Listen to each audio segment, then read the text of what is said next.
Misteri asal-usul Wewe Gombel, hantu yang suka menculik anak kecil. Indonesia memang dikenal punya segudang cerita mistis yang menyeramkan. Bahkan ada banyak sekali karakter hantu yang menjadi mitos tua di tengah masyarakat hingga sekarang. Salah satunya adalah sosok hantu yang diberi nama Wewe Gombel. Sosok Wewe Gombel dipercaya suka menculik anak kecil. Benarkah demikian? Sebelum berlanjut tentang Wewe Gombel, jangan lupa di-subscribe dulu ya videonya. Terus aktifkan loncengnya. Dan di-like, share, dan komen. Terima kasih.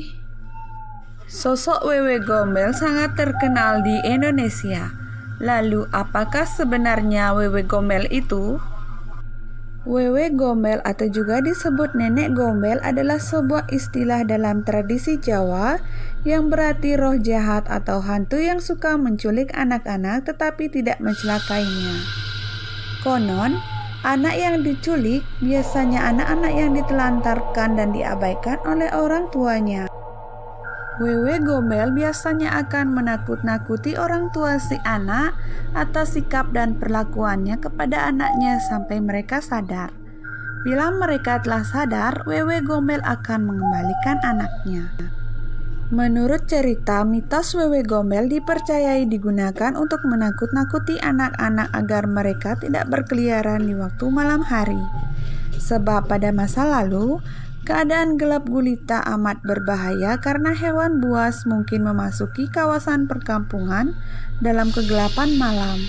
Oleh karena itu, Wewe Gombel diciptakan untuk menyelamatkan mereka dari ancaman tersebut. Wewe Gombel biasanya digambarkan dengan sosok wanita tua keriput dengan payudara yang terlihat panjang dan menggantung. Nama Wewe Gombel dengan penggambaran umum seperti yang tertulis di atas mungkin juga bukan sekedar isapan jempol belaka. Ada suatu analisis logis mengenai salah satu bentuk motivasi orang-orang dulu atau tatanan masyarakat primordial untuk mengantisipasi tindakan yang mengundang kebiasaan-kebiasaan buruk yang berpotensi melanggar aturan. Misalnya, anak-anak yang seharusnya belajar di malam hari atau berkumpul bersama keluarga tetapi malah bermain di luar rumah dan tanpa pengawasan orang. Cerita tentang adanya sosok Wewe Gombel secara turun-temurun dan paralel menyebar ke berbagai individu yang sebagian dari para individu itu mungkin juga secara sepihak mengarang definisi tambahan mengenai sosok Wewe Gombel. Kemudian merebak ke segala arah dan dikonsumsi oleh banyak pihak. Konon katanya, Wewe Gombel berasal dari sebuah bukit di kawasan Gombel, Semarang. Dahulu banyak orang yang mati di bukit itu akibat pembantaian pada masa penjajahan Belanda. Bukit Gombel berada di Kecamatan Banyumanik, Kota Semarang, Jawa Tengah. Tempat itu dipercayai masyarakat sebagai lokasi angker karena sering terjadi kecelakaan di sana. Menurut mereka, penamaan Bukit Gombel berkaitan dengan mitos Wewe Gombel karena tidak ada kejelasan mengenainya. Wewe Gombel atau Wewe Kalong adalah hantu perempuan yang menempati wilayah Gombel. Konon dia bisa menyerupai bentuk apapun, namun dia lebih sering terlihat sebagai perempuan tua dengan dada berbentuk panjang. Katanya ada seorang perempuan yang tinggal di Gombel pada masa lalu. Ketika hidup, dia tidak bisa memiliki keturunan. Suaminya pun berselingkuh dengan perempuan lain. Selain itu, dia juga diolok-olok dan diasingkan oleh warga sekitar. Karena tidak tahan atas semua penderitaan tadi, maka ia memutuskan untuk bunuh diri. Sebelum bunuh diri, perempuan itu memergoki suaminya sedang meniduri perempuan lain. Karena marah, sang suami itu pun dibunuh. Warga Gombel mengetahui hal itu, maka wanita itu dikejar-kejar agar bertanggung jawab. Tak kuasa bertahan dan menjaga harga dirinya sebagai istri, perempuan itu pun akhirnya bunuh diri. Peristiwa kemunculan Wewe Gombel ini diantaranya terjadi di wilayah Semen, Wonogiri, dan Klaten, Jawa Tengah. Namun di balik cerita mistis soal Wewe Gombel, ternyata ada makna yang dalam. Wewe Gombel menjadi peringatan bagi seluruh orang tua untuk lebih memperhatikan anak agar tidak keluyuran di tempat berbahaya. Orang tua bakal bilang, awas jangan keluar sendirian, nanti digondol atau dicuri Wewe Gombel. Mendengar ancaman seperti itu, si anak pasti takut. Untuk mencari anak yang dicuri oleh Wewe Gombel ini, yakni dengan keliling rumah atau kampung sambil menabuh tampah atau nampah besar terbuat dari anyaman bambu, sambil bernyanyi black black ting menyebut nama anak yang hilang. Muncul atau keluarlah, dinyanyikan sambil keliling rumah atau kampung 7 kali. Gambaran sosok Wewe Gombel. Wewe Gombel digambarkan berwujud wanita, memiliki rambut panjang berbadan besar dan buah dadanya yang menggantung seperti pepaya. Penggambaran ini cukup menakutkan terutama bagi sosok anak-anak. Banyak yang menganggap Wewe Gombel merupakan salah satu wanita yang melakukan bunuh diri akibat takut diserang oleh warga setelah membunuh suaminya yang ketahuan selingkuh.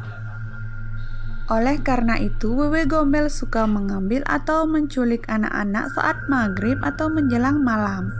Karena jika anak masih dibiarkan keluyuran, itu artinya orang tua tersebut tidak perhatian dan Wewe Gombel akan membawa anak itu ke alamnya.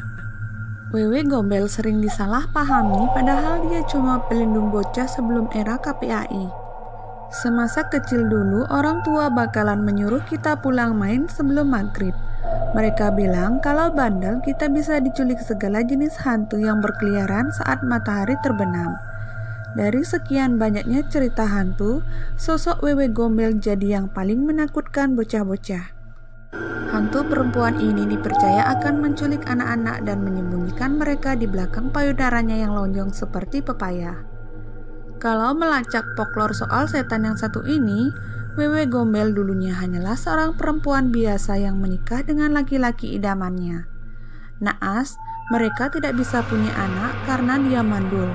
Tidak terima dengan kenyataan, suaminya pun selingkuh dengan perempuan lain. Suatu hari dia memergoki suami yang tidur bersama selirnya.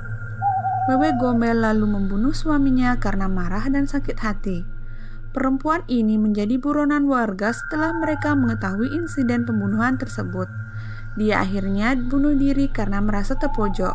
Akibatnya, Wewe Gombel menjadi hantu gentayangan yang sengsara. Hantunya berkelana mencari anak-anak yang bisa diculik dan diurus olehnya. Kedengerannya serem banget kan? Mitos hantu Wewe Gombel ini sering dimanfaatkan oleh orang tua supaya anak mereka mau menurut pulang sebelum malam tiba. Tak jarang, makhluk gaib ini disalah-salahkan ketika ada berita anak hilang. Tahun 2017 lalu, seorang anak di Medan hilang tanpa jejak setelah ada warga yang melihatnya pergi ke tengah hutan di malam hari. Keesokan harinya, keluarga dan tetangga bocah itu berjam-jam mencarinya. Hasilnya nihil. Mereka baru berhasil menemukan bocah laki-laki tadi setelah ada orang yang mengumandangkan azan. Anak itu keluar dari semak-semak dengan wajah kebingungan. Para orang dewasa sepakat kalau dia habis diculik oleh Wewe Gombel. Memang gampang menyalahkan Wewe Gombel, tapi sebenarnya dia seringkali disalahpahami. Dia memang menculik anak-anak atau caranya menculik berantakan pula, dia meninggalkan BH-nya di mana-mana.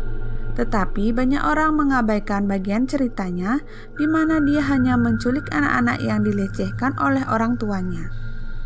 Impotensinya menimbulkan kebencian terhadap orang tua yang menganiaya anak-anak mereka.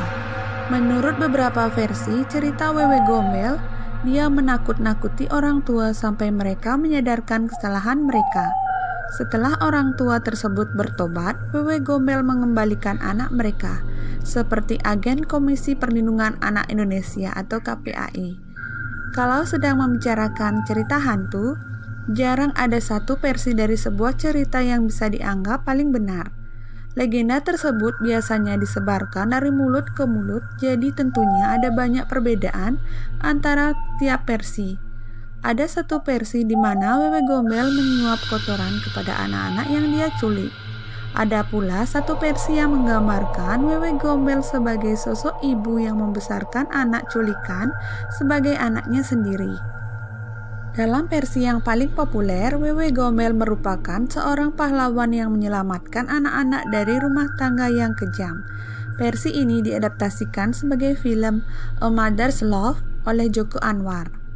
Wewe Gombel menurut Risa Permanadeli, peneliti kebudayaan di Universitas Indonesia, bukanlah hantu yang mengerikan.